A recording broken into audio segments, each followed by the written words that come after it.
महर्षि वेदव्यास के जन्म की कथा। प्राचीन काल में सुधन्वा नाम के एक राजा थे।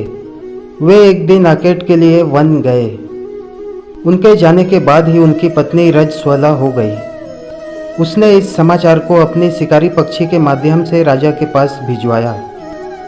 समाचार पाकर महाराज सुधन्वा ने एक दोने में अपना वीर्य निकालकर पक्षी को दे दिया। पक्षी उस दोने को राजा की पत्नी के पास पहुंचाने आकाश में उड़ चला। मार्ग में उस शिकारी पक्षी को एक दूसरी शिकारी पक्षी मिल गया।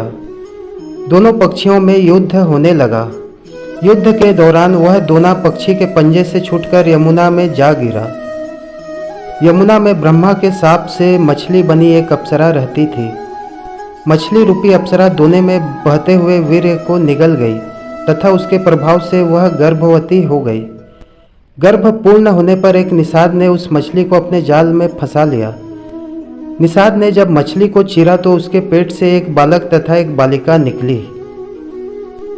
निषाद उन शिशुओं को लेकर महाराज सुधन्वा के पास गया। महाराज सुधन्वा के पुत्र न होने के कारण उन्होंने बालक को अपने पास रख लिया, जिसका नाम मत्स्यराज हुआ। बालिका निषाद के पास ही रह गई और उसका नाम मत्स्यगंधा रखा गया, क्योंकि उसके अंगों से मछली की गंध निकलती थी। उस कन्या को सत्यवती के नाम से भी जाना जाता है। बड़ी होने पर वह नाव खेने का कार्य करने लगी। एक बार पाराशर मुनि को उसकी नाव पर बैठकर यमुना पार करना पड़ा। पाराशर मुनि सत्यवती के रूप सौंदर्य पर आसक्त हो गए और बोले, देवी, मैं तुम्हारे साथ सहवास करना चाहता हूँ। सत्यवती ने कहा, मुनिवर, आप ब्रह्म ज्ञानी हैं और मैं निषाद कन्या, हमारा सहवास संभव नहीं है। तब पाराशर मुनि बोले, बालिके, तुम चिंता मत करो, प्रसूति होने पर भी तुम कुमारी ही रहोगी।